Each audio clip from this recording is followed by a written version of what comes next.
Hello students, I welcome you to the trend analysis session and our mains master program. So today we will be doing the trend analysis of the post-independence India. Now this is the smallest portion of our GS-1 paper. So this video will be very short and my focus area will again be just like the modern history trend analysis session I have taken to give you some low hanging fruits. Okay, so let us start. So what is mentioned in our syllabus? In our syllabus it is mentioned post-independent consolidation and reorganization of the country.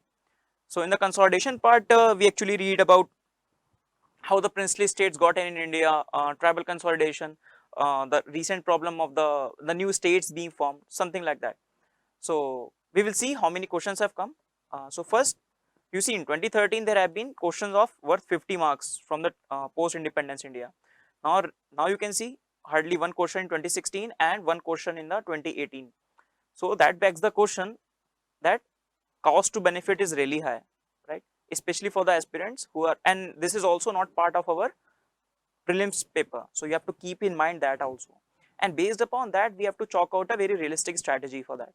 So we have to focus on very strategic and learning topics, strategic learnings and topics, right? And more importantly, I'll focus on the congruence with the other parts of our syllabus, especially in the GS3 and GS1. Okay. So as far as the syllabus is concerned to post-independence India, you can see many of the things are there. For example, you can see the sections of economy there when we talk about the planned economy and everything.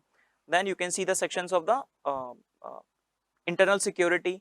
So the problem of the left-wing extremism. So many of the portions in the internal security are also being taught in the post-independence India. The issue of the land reforms. So that is mentioned in your GS3 paper, land reforms. But the land reforms taken post-independence India, which has a linkage with the pre-independence India, so that we have to discuss here. In this, these things usually come, right? So let us see what questions have come. So 2013, 5 questions, as we have discussed, 5 questions have come. So question on the Bhudan and Gramdan movement, so related to the land reforms. Then we have question related to the Jai Jawan, Jai Kisan. So it is in the context of the 1965 war. Now recently some, for example, Mr. Atal Bihari Vajpayee has added Jai Jawan, Jai Kisan, Jai Vigyan, right? And our current Prime Minister has added Jai Jawan, Jai Kisan, Jai Vigyan and Jai Anusandhan. So for research also. So just to give an idea, though this is, for example, we are discussing, let us assume the second question. So even if we are discussing a very basic static based question, but if you are writing the conclusion part, in the conclusion part you can always add these points.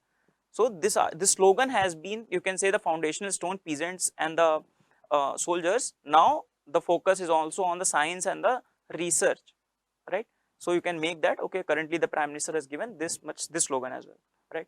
If you come to Tashkent agreement, again 1965 war is the context. Then we have discussed in pre-independence history, modern history. Just one second. Yes, the contribution of the Maulana Abul Kalam Azad in the pre and the post-independence. So we have discussed that in the context of the personality-centric individuals, right? So with respect to Maulana Abul Kalam Azad, you have to focus. Now that question has come. Now I have to focus on the personalities which span across the pre-independence and the post-independence area. Now I still believe asking about the first Prime Minister of India, Mr. Nehru, is a bit controversial. So you can prepare on the topics such as we have given B.R. Ambedkar, which are there in the pre-independence as well in the post-independence. So I have discussed that in our modern history 10 analysis. Now in the last question, if you see, so a critically examine the compulsion which prompted India to play decisive role in the emergence of the Bangladesh. So you can see the context here in 1971 war. So even if we have very small number of sample set to take out the trends out of this post-independence history, but still we can see that there are few areas, for example, land reform, some wars, war context is there. Now next question, if you see, this question is on the linguistic reorganization of the state, how the formation of the linguistic states strengthen the cause of the Indian unity. Now this is a very expected question. If you have seen many of the case studies of the institutes, they always present this particular question, because this was one of the gravest challenge that India faced post independence, right? The formation of Andhra Pradesh, then subsequently 1956 State Representation Act. So that is one of the big problems. Now that is also relevant in the present context as well. Now we see the problem in Pakistan, we see problem in Sri Lanka. Why that have been one of the core issue is based upon the language. and this is one thing where India can take proud of its post-independence leadership, where we are able to weed out those things which can threaten our integrity and unity of India, right? Just like it didn't happen in Pakistan, just like imposition of Urdu on Balochs, for example, imposition of Urdu on the Pashtuns, who did not have any linkage to the Urdu. Similarly, there have the issue of the Hindi being imposed on whole of the India, which is not the native tongue of the people down south especially, right? Recent in the current context also we can see many of the cases where um, this problem of the Hindi nationalism comes. For example, very frequent good example was draft national education policy. So you can see all these topics remain more or less in context, right? Any issue can flare up in the South India because some case of the Hindi imposition is there, right? Okay then. So next question in 2018 discuss whether the formation of the new states in the recent time is beneficial or not for the economy of India. Now this question came as a surprise because it came in 2017. Now context already, obviously we have the Telangana context, or you can say context of the states which are demanding the new states. For example, Gorkha land, right? Bodoland, new states have been demanded. However, formation of the new states, what a very basic question. Okay, pros and cons, why should we have small states and why we should not have small states. But still you can see the consolidation part is coming into being, right? So, and then you can see many years 2019, 2017, 2015, 2014, there have been no questions from the post independence history. Now, as you know that GS-1 is already very crowded, right? GS-1 we have the modern history, we have culture 1 to 2 questions, then we have geography, we have world history, we have society topics. So already it's a very crowded space. So post-independence history very less finds very less significance in that. So what we have to focus then, right? We have the sample set of only 7 questions to discuss with. So we have to focus on these low-hanging fruits, right? Which will have high impact and which will take relatively less effort of us, right? Okay then, so I found out some themes which we can focus upon and how can we interlink with them the other parts of the syllabus.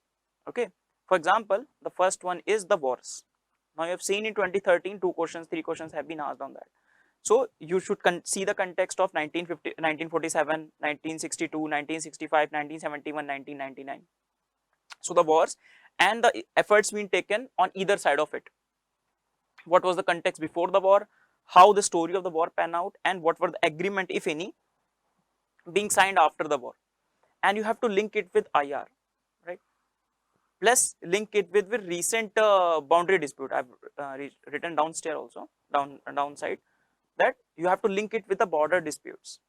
Okay, so border disputes, for example, currently many of the border disputes are in the question. Aksai Chin, Galwan Valley in the Nepal, Kalapani dispute, right? So we have many